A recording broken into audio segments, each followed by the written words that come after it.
Hello, I'm 𝗕𝗥𝗘𝗔𝗧, Chris' nephew, and Chris is having on the toilet. So I'm in charge. This is Every Trade Behind the Bill, episode 49.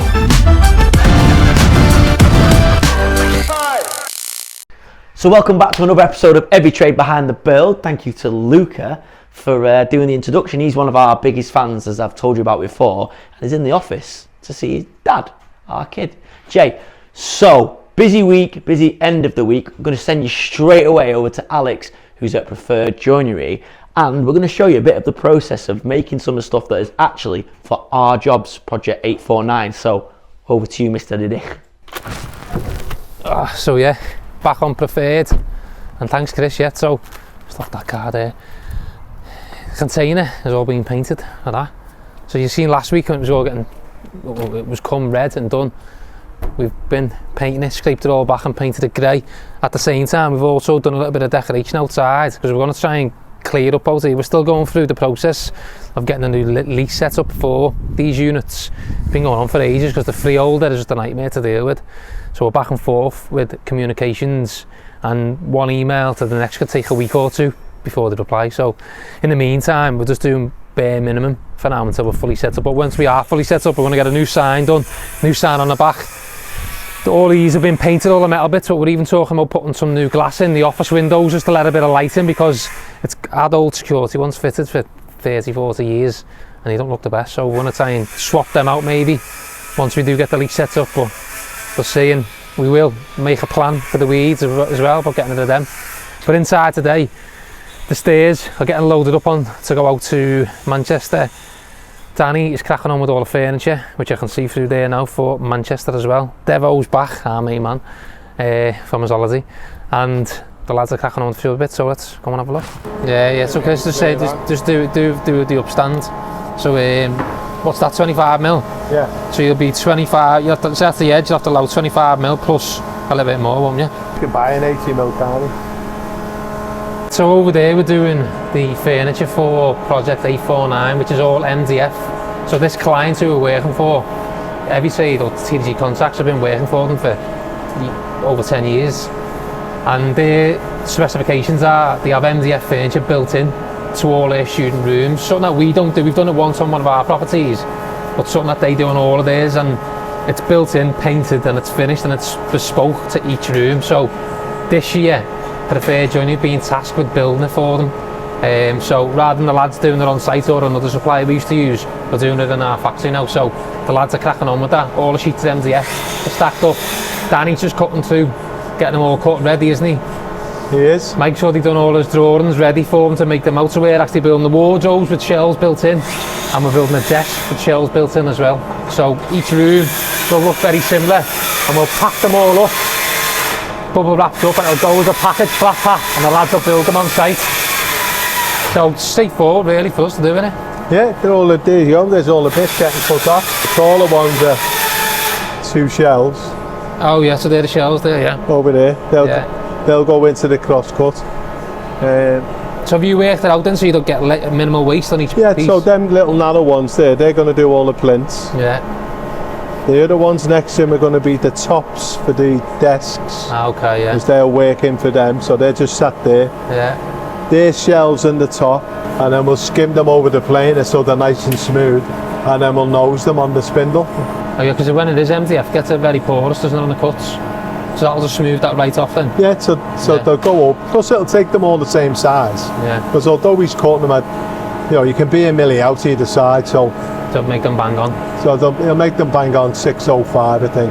Yeah. So then before we were just talking about how to get them lines up as well and offset, because we're going to step all the shelves back a couple of others. So we've been looking at photos that have been done in the past, and have all been done slightly different, obviously by different people. So we're trying to work out a way to make them the best we can, and stepping back the shelves so there's a better finish on the edge, put on kick plates on the bottom, put on the right hole in the right place for the desks, putting shelves in the right place for the desks, so it's all uniform. So what you're going to do again, to cut every single piece up, then send them through. No, we're just going to do the wardrobes. So that's all them there. So once he's got all them, we're stopping.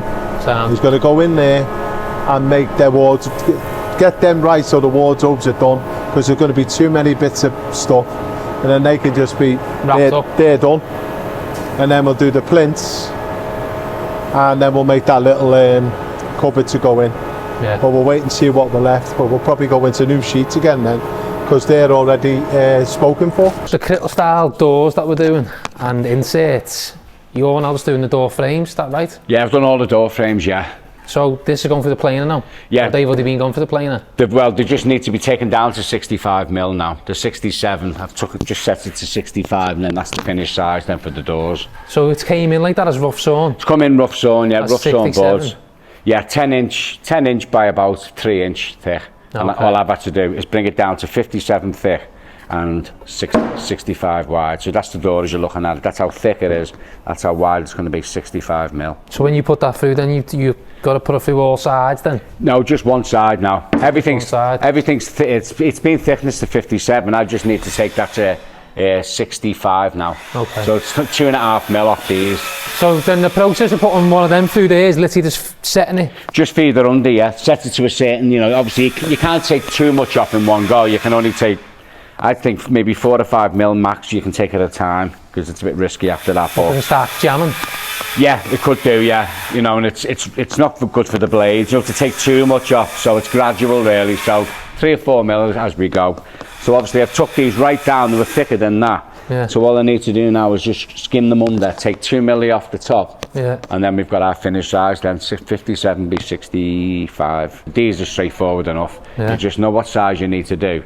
So obviously when you're planing them, if one side's bowed, you have to obviously plane it until you've got that bow out of it, and then you're left with like a humpback bridge on the top. Yeah. So basically when you feed it under, it'll just start taking it off there. And I was mad how much timber's bend nowadays. Yeah, it is, yeah, and especially the heat. You know, Mick found that at the weekend when he came in on Monday morning.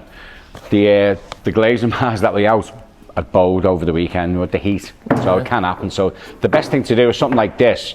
If you're leaving it for the weekend, is to get it all clamped up. Yeah, you can see a little bit lifted. Yeah. Pair of garage doors going out tomorrow. We're fitting them? Yeah, we're fitting them. Single glaze, is it? Yeah, it's only a garage, isn't it? Yeah. There's no installation in a garage, it's just brick built, isn't it? So Dave hinge up on site and all that then? You do everything on site? Get all the hinges on site? Yeah, no, do all that on site, you can't put them on here. So we got to put a frame in, or you on an existing frame? No, there's the frame over there, but it's that big. We've left it, tapped it apart. Yeah, how many years do you reckon you get out of that? If you keep on top of it, painting it? If you paint it well, we've undercoated under here as well. We always do, because people forget. Oh, on the very So bottom? that's been preserved, primed, and an undercoat on the bottom. And actually I'm going to get them to do another one now. Yeah. So when it goes out tomorrow, it's had plenty underneath. Will you have to rip anything off the bottom of that? No? Now it's got 18mm clearance in the width and 12mm in the height. Okay. It's only a garage door. The one that's coming out wasn't even in a frame. No? Just had 2 styles. Where's that door for? Thomas Lane by Okay, yeah. by Broad Green Hospital. So that's the front door. That's going to be the back door with the stable door on, yeah? So you'll see there, that's what is in it already for these 2 garage doors. So what's screwed into like a mad frame, isn't it? Well, better then. And then they've only got 2 inches on, we're putting 3 on. So is the head staying in, or is that coming out? No, we've made a new frame. Oh, that'll stay in. Yeah. That's I didn't lintel, go to isn't this, it? that's a lintel, yeah. I don't know whether it's concrete or steel. So we're going to put a frame in now, so there will be a head. And then we'll put 3 inches on them. Rather than 2. Yeah, so they're solid, because they're quite chunky then. Who's just the one-off window for? St Mary's Place in Walton Village. Are they going to paint themselves on site then? Yeah, we've done one for them about a month ago, 2 months ago. Yeah. Nice windows, aren't they? That's it really. And then we got these, they're going to be a 𝗕𝗏𝗚𝗟𝗓 copy. Yeah, But, they're the 𝗕𝗏𝗚𝗟𝗓𝗓 we style. may as well wait until they're all sorted done, and then we can line them out. We're going to glaze them up. We will be, yeah. But I want to hang the doors first, and he's only making the doors now in there. So we'll make the doors, hang the doors, and then glaze them. So yeah, so process is turn the machine on, push it through. What do we do then to feed it in? You have to do is switch the extractor on.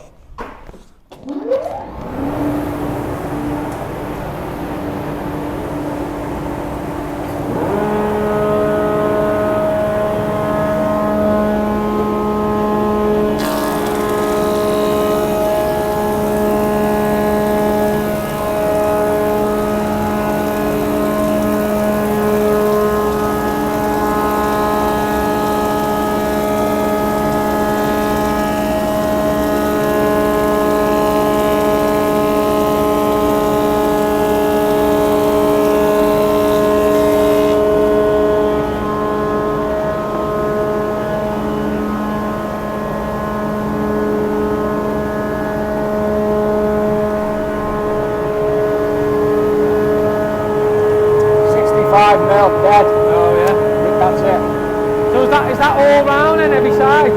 Yeah, 57 fit, 67, 65 wide. So see, once they've been planed up like that then, what's your next step there Next now? step then is to rebate it for the glass, to put a rebate in it. So through the basically. spindle? Yeah, so these are going to be the glazing bars that are going to go on the doors. So these are the rebate sizes that we need for the glass, because it's only thin glass going in, very So small. you just need to match that then? Yeah, basically run them all through. Stop saying basically, Dev. Run them all through and just put that size rebate in and everything. And then mortise and tenon joints? Mortise and tenon, yeah, set it up on there, then obviously fit all the doors. Now all the frames have got glazing bars in, so these doors have to have the glazing bars to match. So what we'd have to do, if you can imagine that's your frame, and with glazing bars in, you have to sit the door in, mark where the glazing bars are so they all run right through. Yeah, it makes sense. But I like these doors, mate. They're nice, yeah, you know, there's Decent, I like it when they're nice and square sometimes, like, you know, it's alright when they've got a pattern on, but the way it's got the thin bar, it's decent. that's it, actually, I mean, it looks dead neat once it's done, and these are getting sprayed when they're finished, so. Yeah, did you do the, so we're doing that sample window, aren't we? Of the new drawings. That's right, You done yeah. the box, didn't you? I did the box, yeah, What was it like working on the It edges? worked okay, it worked out fine, yeah. Because you seen it before and it looked all right down there. Yeah, I went over it, me and Mick went over it, and then I basically just thought, yeah, well. So what do you think on that, the way it's laid out? You can, It's obviously something I've got to get used to, but you know. there's a lot of information, like, Yeah, there's a lot of information, but it's just it's pretty straightforward. Once you're there, you know exactly how much you're cutting out. But obviously, I'm old it's a bit school. more clear though, isn't it, to see? It's clear, yeah. You know, the it's still not an drawing, exact science yet, though. No, No, it's not. No, it's not, because we found a bit of a Which is a discrepancy with the sizes. But we were only talking a couple of So mil. you've got to be aware of that then. Yeah, absolutely, yeah. So when I've done it, if you say, like, for example, it should be 1,000 and I put my tape on it, it's 1,002, 1,003, I know I've gone wrong somewhere. It's only talking about a couple of mil, but What makes a difference? if it's all done by computer, then obviously it's got to be exact, like, so obviously, you know, old school, you have to mix old school with, like, common sense and just get compromised to a right size. But yeah, they pretty much work. The box is up, and so you got the sashes to do. The box is up, yeah. That got done, well, the sashes. You went away, weren't it? Yeah, before I went away. It was the last thing I did before I went to España, so yeah. So I think we're going to do the sash next then. Yeah, that's it, yeah. So I was at the airport going, I don't want to do that anymore, like I'm going on the aisle. If you haven't noticed how brown he is. Look how brown I am, yeah. Where have you been? Get it in, girls. Went to Spain. Not far from where. Benetton? No, no. I can never remember the name of it. It's just outside where Mick lives. My mate's got an apartment out there, so yeah, we went out there last week. 𝗕𝗨𝗓𝗔𝗧. Yeah, that's the place, yeah. Only because he told you that. Yeah, that's it. I'm awful, Alex, I'm awful with Spanish names. The last Spanish name I remembered was Ramos. So is it good? Yeah, it was brilliant, mate, yeah, brilliant. Just 6 lads on the ale, you know, playing golf, having a really good laugh, you know. Devo's got a beard as well now. I have, yeah, so if you can stop all the texts and the phone calls now, you know, no. Because we're inundated with emails. That's it, yeah. Where is he? Where is he? Where is he? So stop it now, girls. It's just too much now, you know. I've had to take a secretary in just to get all the emails sorted, let you know. I've had enough now. So that's it. The van's all locked and loaded, ready to go to Manchester. 2 last set of stairs going up to Project 849. And Mike's just waiting to come now, so he's going to roll and get going and get over there. And Ian is going to be on the other side to pick him up as well. So yeah, good day in the factory again today. Loads going on as always, and it's good to see these getting done, and it's good to get our own jobs made in our own factory, and we're supplying ourselves, so you know the full circle's there. So you going now then? You on that Al Tom Tom? Seen the Tom Tom? Oh, the Al Tom Tom, it's not even quick how slow it is. Tom Tom's on like 2005 or something. I don't know what it's for there. Oh then.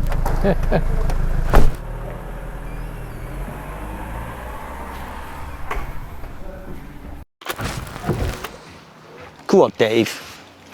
So you can see now the stairs have arrived from Liverpool, from Preferred. Mick's brought them over, and the lads are off-roading them now. They are actually going in today and tomorrow. So again, ordered them back end of last week, made in the factory, offloaded, fitted within a week. Mega.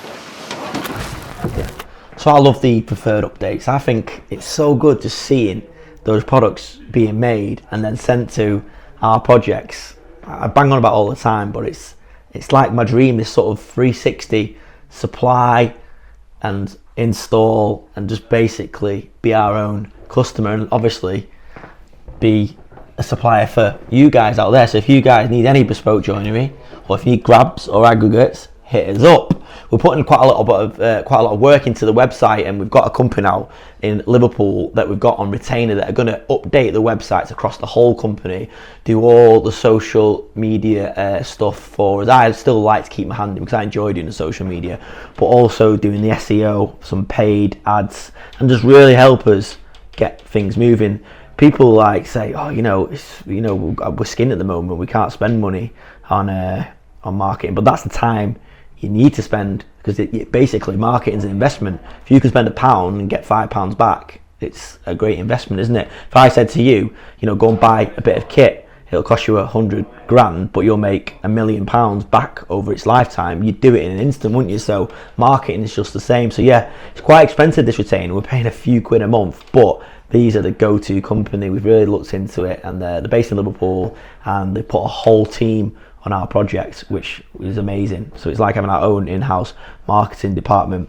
Just actually found out, well, I sort of suspected this was going to happen, but a bit ago we were trying out at some different subcontractors, and someone came in through socials, and it's window supplier. Well, they're an installer and supplier anyway. They've been sort of mithering for a chance, and they seemed pretty decent.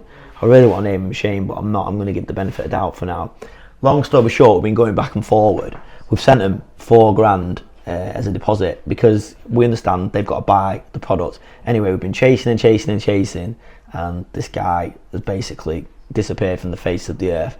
We've managed to track him down through some back channels, shall we say, and he's basically said, got hold of him, spoke to him on the phone, he basically said, sorry, money's gone, business not worked out, nothing I can do about it, it's a limited company, can't trade anymore. So we're like, that's fine, just send us the money back. It's like, no, it's gone. Where's it gone? Because let's have the product then. So I managed to find out who he uses through some contacts, and he's not even placed the order, and the company said you're about the third, fourth person that's called us. So we know who this guy is, we know people he knows, we know where he lives, we know all that, and we could deal with it one way, but we're a professional company, so we're going to try and do it the proper way. But there's no point in going down the legal route, because there's no assets. That's the thing. He's protected by limited company status, but yeah, he's basically stolen our money, and the law basically protects him. I don't know if people like sleep at night. Yeah, it's only £4,000 in the grand scheme of things, but we're going to have to now spend that £4,000 buying these products from elsewhere, because we can't let the customer down. It's happened to me a few times, and I always say I'm not going to let that happen again, but just too trusting, really. I wanted to give this guy a chance. I was engaging back and forth on socials for ages ago. Seemed decent, work seemed decent, but probably because we're so busy, we just let him slip through the net. So yeah, I'll keep you updated on this, but it doesn't look good at the moment. Spoke to the bank, nothing to do. Bank can't reverse it or anything like that. Putting a claim, nothing. Wish I'd paid on a credit card, but he didn't take credit cards, because if he'd paid on a credit card, I could have claimed back off the credit card, but against my better judgment, it looks like we've been stolen from. So yeah, we won't give up on it. If it takes us forever, we'll hound him, and one way or the other we'll get it back. But it's just annoying, it's just a distraction. But yeah, be careful who you give your money out to. I swore to myself this won't happen again, but it has. Anyway, here's what it is. Let's crack on. Just sat at Danny's desk, our estimator. I wish he would come on camera, because I think he's got a lot to add. His expertise on the estimating side is great. I've really sort of trained him up from a background that wasn't in construction directly. He worked doing glass manufacturing and sales on the production side, and he worked in groundworks, but we basically took a chance on him, and he's an old friend of mine as well. I've known him for years, but he's been amazing for us. But he's so organised, everything's got its place, everything is in order, he files everything. It's pretty much the opposite to me. I'm more about being a million miles an hour in ideas and vision. But yeah, one day he said when we get 1 million subscribers, he'll come on camera. So might be a bit to wait. I'd accept 10,000. I reckon if it gets 10,000, I'd take that. I reckon I could persuade him. So yeah, if you're not subscribed, help me get to 10,000 subscribers. I really want to get there. It just feels like a good milestone. Over at Project 849, it is what I always say, flying. Honestly, we've got all sorts going on. Every bit of construction is happening there. So let's see where we're up to thus far.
See you tomorrow. So, over on Project Cranbourne, I feel like I've stitched my mate 𝗕𝗏𝗟𝗟 up. He, as well as being our architectural technician, is also doing a bit of project management. You remember Paul, who used to work for us, is now on pastures new. TB had to fill the void, and he's doing a great job of whipping that project into shape. But he basically said he feels like I'm not giving him the credit that he deserves. And he told his mum and dad the other night, Jay and Shaz, that he's going to get a big shout out on the video, and I didn't, absolutely ghosted him. But yeah, over at Project Cranbourne, Matt Gratti, who is the working foreman, is going to give you a little update on where we're up to, because at the moment I think all you think we've got is Project 849, but we have got other projects as well going on. So over to Matty. Sorry about that. Sorry about that.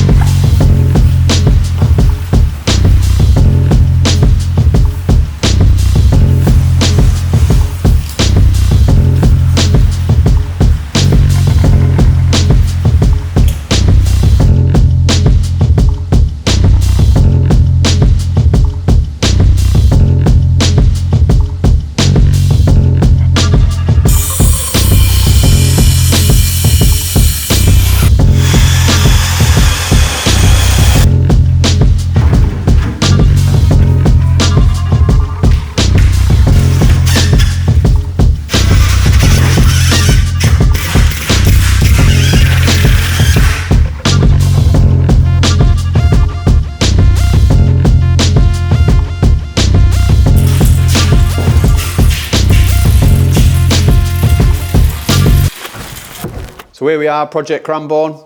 As you can see, a lot going on. Mist coated, decorators are in next couple of days to start the ceilings, whitewashing them a couple of coats, and then start getting the colours on the wall. Ensuite work going on down here, ready for the plumbers to come in on Monday with an inset shower tray and a bath, roll top bath with a floor standing tap. So we'll pick up on that one next time. Rolling into the extension area which Chris picked up on last week. The flooring guys have been coming in whilst no one's on site, so they've been coming in on the evening. So they've obviously made a start with the LVT in a herringbone style, which looks pretty amazing at the moment. So that'll be continued again tonight probably. So this wall here has been fitted out with an 18mm sheathing ply as a solid backboard, as it's a feature wall which would be backlit, which the customer wanted, and it's been fitted with a 3mm sheet of real stone with the lights that'll ping through the face of it. So more updates on that to come. Probably in the next few days we'll be fitting it out once the electricians get back and start setting out the light work for where it's got to shine through. So that's another good week here at Cranbourne. Loads of progress going on. Flooring, decorating, plumbing works, ensuite work to be done. plenty more to come in the following weeks, and just keep you updated as it goes. Good update there from Matty G. I'm glad that you guys are getting to meet the members of our team. As I say, most weeks we are nothing without the people on our team. Those guys are the product on our shelves. So that's it for today. Back tomorrow when we're going to go down to the yard. See you then.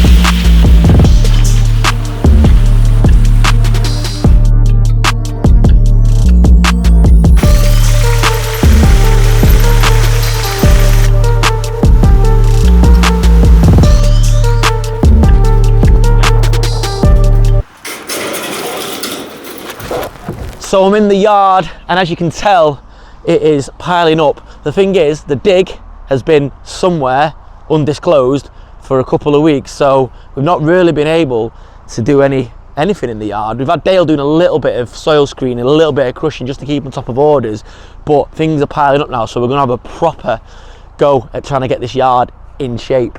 And also, there's a little bit of an update on the yard, which I'll tell you shortly. Over in Liverpool on Project Adelaide, the original Project Adelaide, Alex is going to bring you bang up to date with where we're up to on that.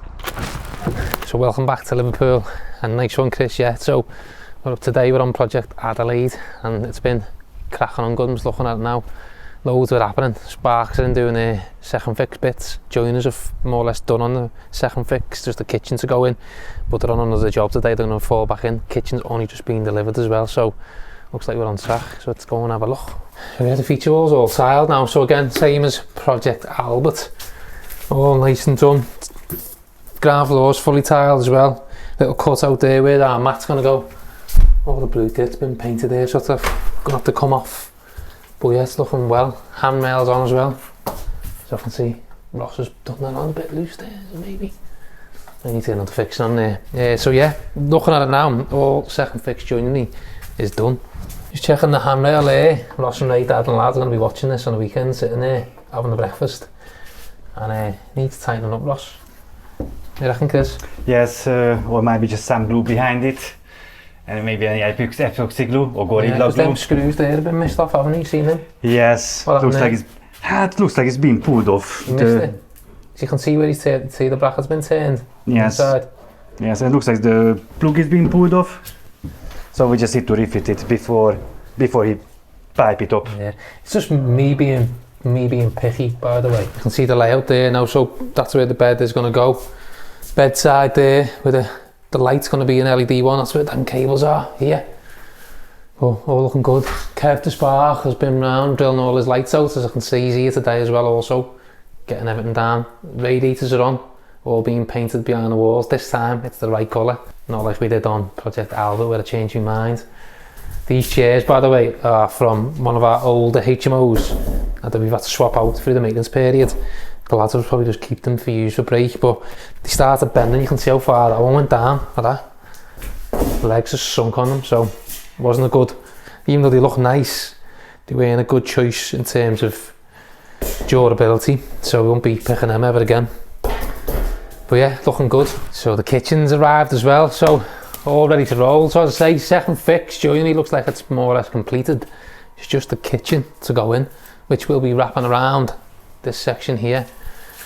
And then other than that, you know, we're more or less there. We can get the tiled splashbacks on the go. The painters are starting as well today to get their bits going, and so come next week this house should more or less be knocked off in terms of painting as well. So I'm moving along nice. Outside I can see Christian's lads have started doing the wall, which we spoke about last time. So they put a base coat on to try and thicken it out because it had a big bulge in it. They put the capping stones on, and it looks like they've got a bit more base coat to do before they'll top coat it. Yeah, so you can see the bulge on the wall there. So what Christine said he's going to do is just thicken it out. That's quite level there, that side.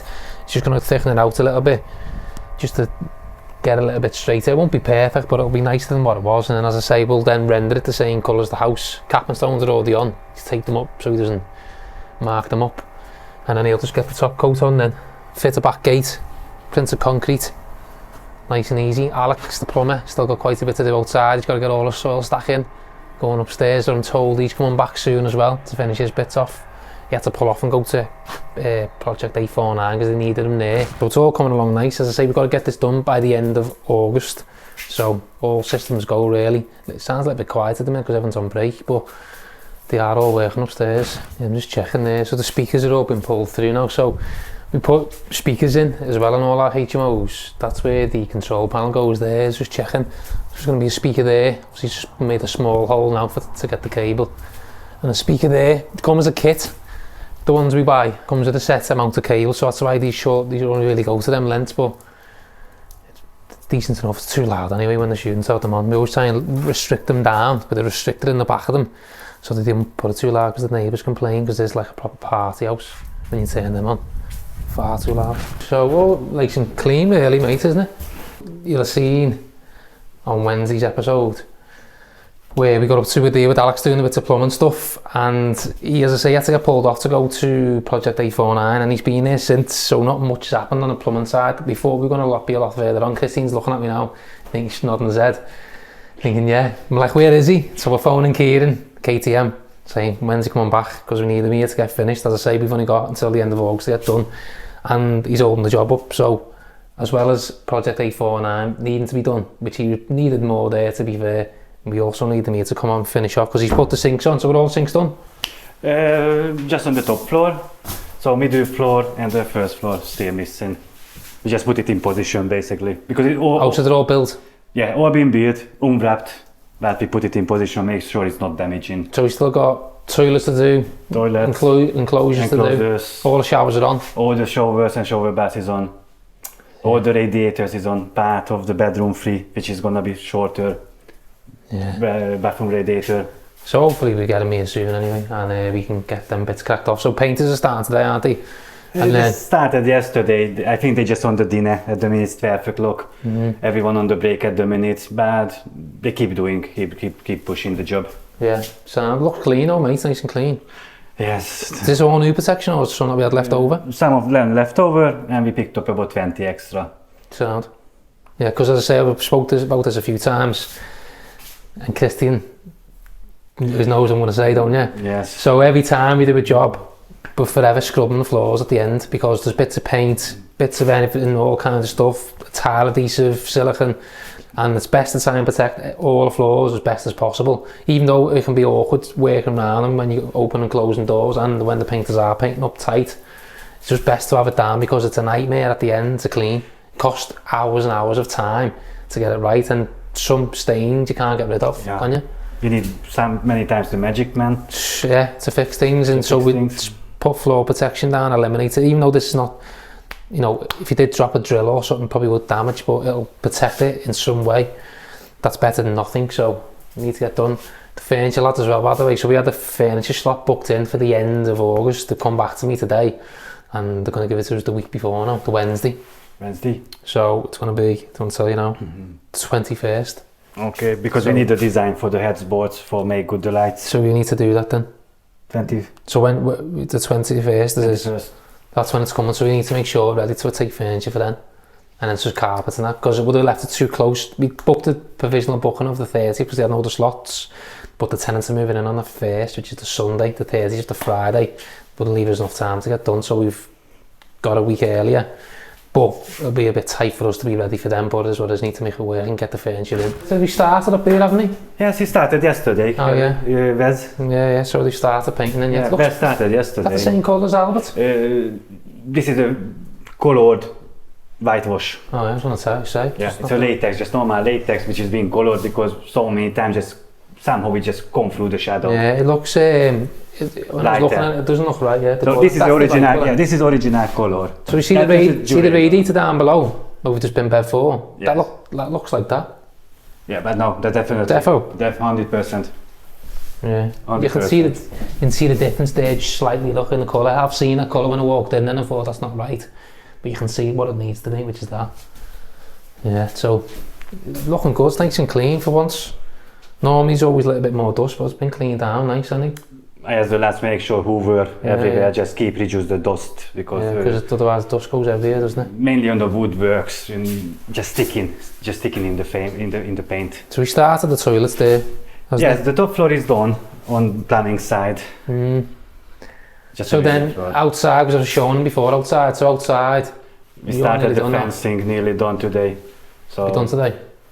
Not perfectly done. This is base coat's gonna be on first. Base coat, mesh coat, sponge coat, top coat. Yeah. So when do you have to be fully finished out there? I need 2 more days because the drying times. I need a day dry. And then printed concrete. And the printed concrete. Next week or this week? I try to get much this week, much I can this week. And then front? We started today. I got all the fillers. Yeah, I got all the fillers because we need to fill up all the cracks, everything. We haven't tiled the step yet, have we? We need to get that done with the splashback. With the splashback, yes, I already spoke with Paul about that. Because there's a gap going into the basement, you've seen it? We got some membrane left, so we membraned the wall steps.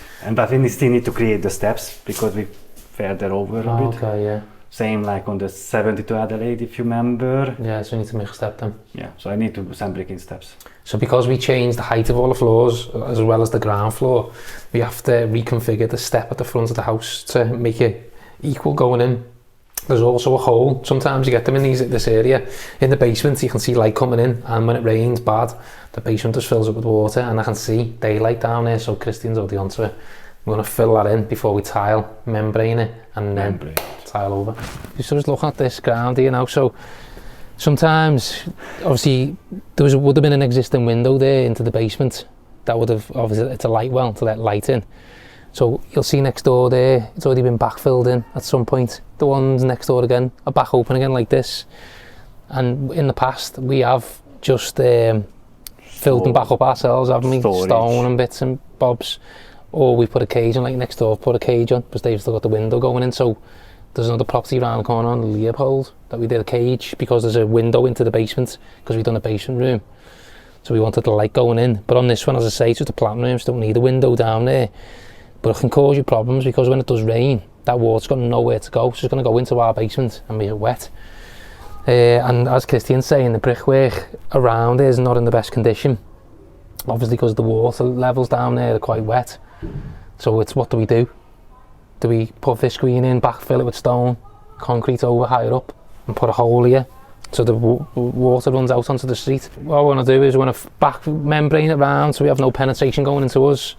Probably visqueen as well, so there's no water going down into it. Stone it up to a level so we can concrete it. Have a fall coming back to this wall, make an opening here. So then if any water does go in, which it should only be general rainwater, there's no gutters coming into it. It'll just fall into the street like most other people have done. And then it takes the water away from our property into the street, and we should have no problems. Because if you do leave this open, what happens is over the time, people walking past or students in the house, they'll just throw ciggies and bits of shit, crap down there. And then we've got to get in to clean it out.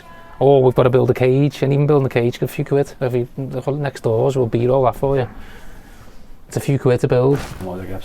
So yeah, in a basement on a HMO, because you've got meters down there, gas meters, electric meters and all supplies, we put the cylinder down there and the boiler. You're required to fireboard the ceiling, especially because you've got a bedroom above there, just in case they go on fire or whatever, just to protect it down there with at least 30 minutes protection. So we fireboard the whole stairway going down and the back of the stairs, and then we fireboard the ceiling, which is literally below bedroom 1 and this one.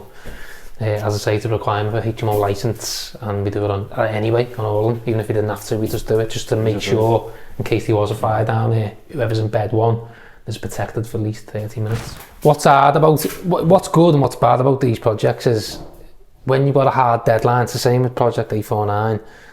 There's a hard deadline in place there where we need to be done because there's tenants moving in, so we've got no choice but to get the job done.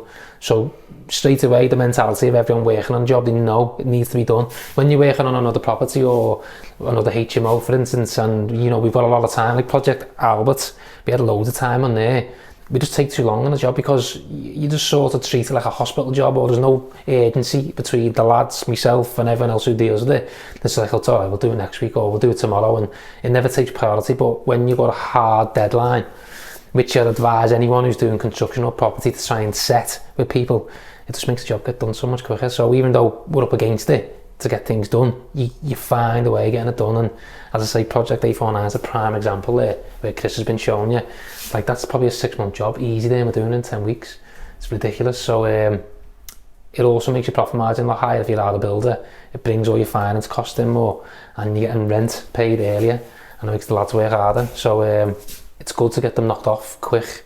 And what I tend to do, don't I, Christine does as well now, is when we've got like plasters coming, say they're booked in for the 20th, for example, we'll say they're booked in for the 15th, just to get everyone on site, push, and then you say then on the 15th, giving me secrets away to all the lads who are watching, we'll push them back a day, so you know you've got that little bit of a buffer just before they actually do turn up on site, because people just, it's a subconscious thing, you just think, oh, I've got till then, I'll do it then, and there's never enough time. Kev, the data lad, not Kev the Spark, prime example of it.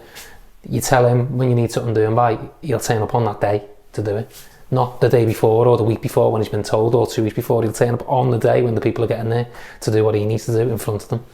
So, rant over anyway. So, he needs to screw it in again, doesn't he, there? Just ask him to pick it up when he come back.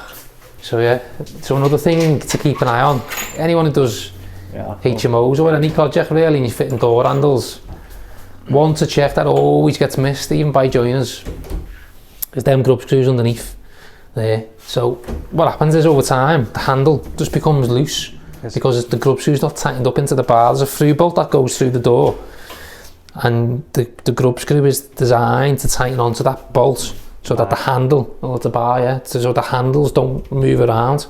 And if they're not tightened onto there, over time when you're just opening and closing the door, the handle comes loose and the grub screw goes missing.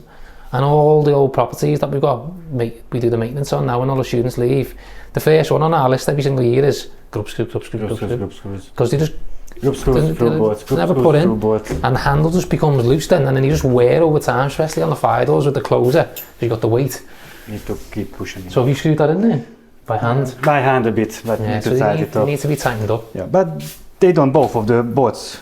Yeah, and the through bolts. Another one is them through bolts. The main one you need to do on any fire door is make sure you get these through bolts in. Yeah, need both. That's obviously a normal screw, but if you see a door where it's got them screws in only, chances are that handle's going to come off over time, because you need the bolts that bolt right the way through, and they hold the handles together. So when you've got the pressure of the door opening and pulling, it won't come loose, and otherwise it's just held in with screws. So especially you can get away with it on a standard door because there's no weight in them, but on a fire door it needs 100% put the through bolts in.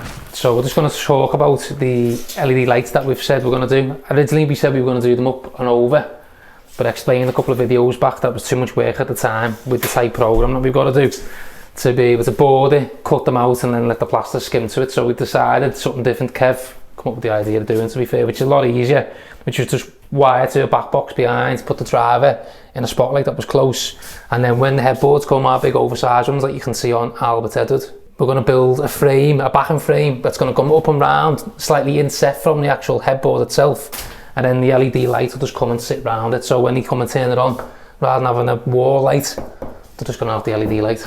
So yeah, so good little progress there on Adelaide. Me and Christine are going to go through a few more bits now on another site round the corner. So I'm going to hand you back over to Manchester now. So I've just been walking around and the diggers told me that the trommel's actually not working. We're not 100% sure why that is. We think it's a slip belt or something. We've spoken to Spitfire and they've told us what we need to do. So we're going to try and jump on that because there has been a bit of a run on soil and we need to get it out. And as you can see, we've got a lot to process. So the idea is get that back up and running, and whilst it's semi-dry at the moment, is smash it out. But yeah, it's looking good. So yeah, I'm walking around the yard and the dig's done really well actually to bring it back into shape and get it a little bit tidier, because he's been away for 2 weeks and it's yeah, it kind of quickly got very, very messy. As people that run yards know, you've got to keep on top of a yard, keep on top of the maintenance. It's because we're busy and it's because we're learning. What I've learned about having this aggregate and grab side of the business is that there's not loads of loyalty from customers. What you find is that if someone can get out quicker, or when the person needs it on the grab side, they'll use them, but then they'll ring you the next day. Or if you offer aggregates for £1 a tonne cheaper, then they might go with them, which is weird for me because I'm all about service and adding value through better service. So we're learning, but I don't mind. It's starting to really wipe its lip and I'm happy about that. What you'll see in the background is the Tiger Bite, the 425. I've done a deal with a pal of mine called Dan Ingham. You might have seen him on the channel before. If you live in the sort of Cheshire, Manchester area, you know Dan. He is mega with plant repairs and plant sales, and he helped me actually recruit Dale. He gave me a lot of advice, which is weird because Dale probably took a bit of work away from him, but it's not really worked like that because we still buy through Dan. We bought some machines through Dan, but we've done a deal for this crusher, and because he's got a lot of contacts in the hire market because he does plant hire as well, we're going to leverage that. So I'm handing this crusher over to Dan. He's going to get it out to all his customers so they can benefit from having that hire, and essentially we're going to split the profit. He's going to maintain it, he's going to make sure it gets delivered because he knows the machine back to front. So yeah, it's because we've got the bigger crusher, this is not really getting much use. So we've decided, I had a meeting with Dan last week, and we've decided that we're going to try and leverage all Dan's contacts and work that together. And if it works out well, we might do a few more bits with Dan. It's good working with him. He's a top guy. As I say, he really knows his stuff, and it's been great for me, especially on the plant side because I've started from nothing. He's really sort of given me help and advice about what's good and what's not good. So yeah, yard's going well. What I am really happy with is the progress on 849, which you guys have seen quite a lot. It's a great project. It's really interesting. There's so much going on. So to round the week off, what I'm going to do is throw you back to Sean, aka the Bizzle, who's going to give you a bit of a wrap-up update and show you where we're up to. Over to you, the Biz.